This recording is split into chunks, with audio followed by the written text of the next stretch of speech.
I've come up here to the top of my garden to show you my hawthorn tree. This hawthorn tree, I discovered it when we moved here. Or actually a good friend of mine who's a herbalist discovered it. He was looking at my trees and came down and said, "Did you know you've got a hawthorn up there?" I was like, "Really? How extraordinary." Because although where I grew up in England, hawthorn is ubiquitous. You see it everywhere at this time of year. And in fact, the common name May is representative of the fact that it was considered to bloom on May Day.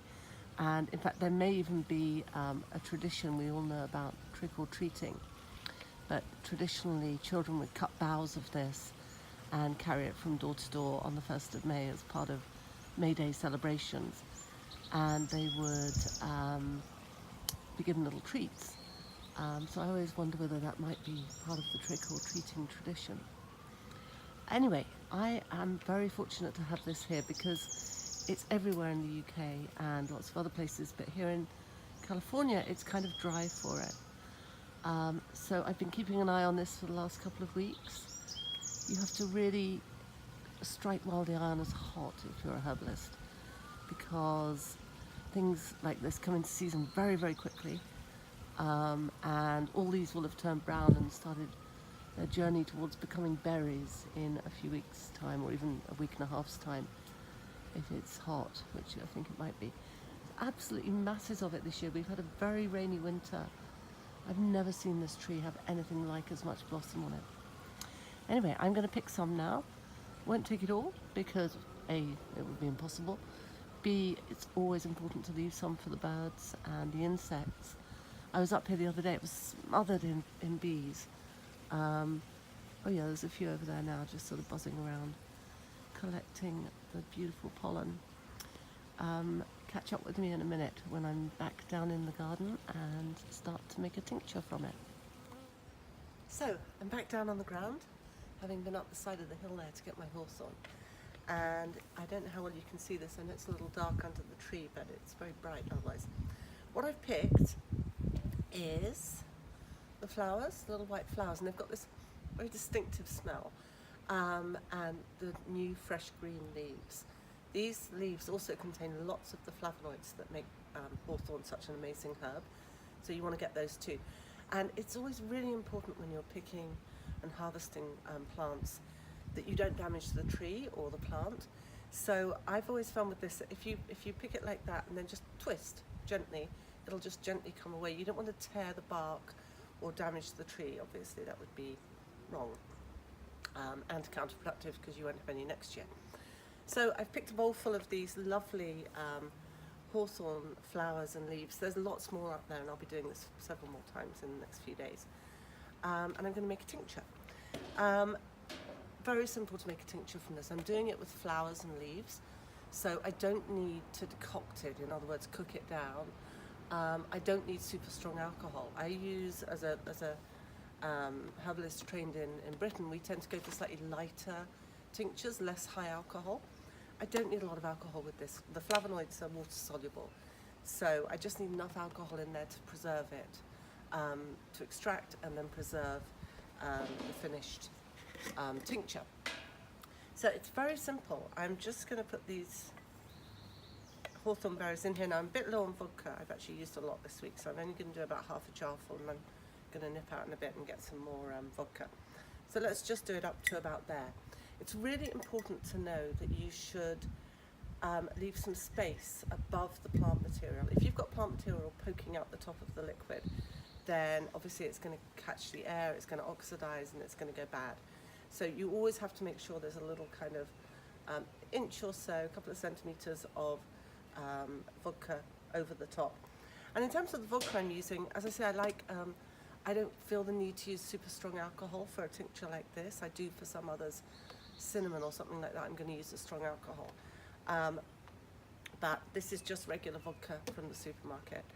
And you can actually make a lovely tincture with hawthorn berries and brandy. It's a really lovely kind of Christmassy, medicinal, delicious kind of hawthorn brandy. But in this case, I'm just going to use vodka. And let's just pour it on. And then I'll tell you why I'm doing this. Hawthorn is one of my favourite herbs. It's got a lot of scientific evidence behind it to support its use for the heart. So it can strengthen the force with which your heart beats. And that can be really helpful for people when they've got heart conditions. It also is known to lower blood pressure, lower high blood pressure.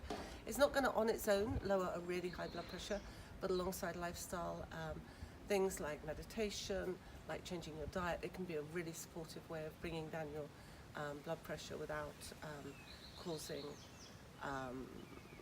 without having to take medication. Although if you were on medication, it's always worth saying, check with your doctor, talk to your doctor, or talk to a qualified medical herbalist before you start using herbs. I also use it to treat the heart in another way, in a more emotional and sort of spiritual sense. I find that hawthorn is an amazing herb for a broken heart of whatever kind. So if people are bereaved, if they are grieving in other ways, sometimes people are grieving for the end of a relationship, the end of a job. Quite often at retirement, people kind of go into a bit of a grieving process, I find. And as a protective herb for the heart in a physical sense, and a protective herb and a healing herb for the heart in an emotional sense, I find that hawthorn gets a lot of use in my dispensary. So I've run out of vodka, and I haven't quite covered my hawthorn berries there, I beg your pardon, hawthorn flowers. But what will happen is that these will kind of sink down as they saturate.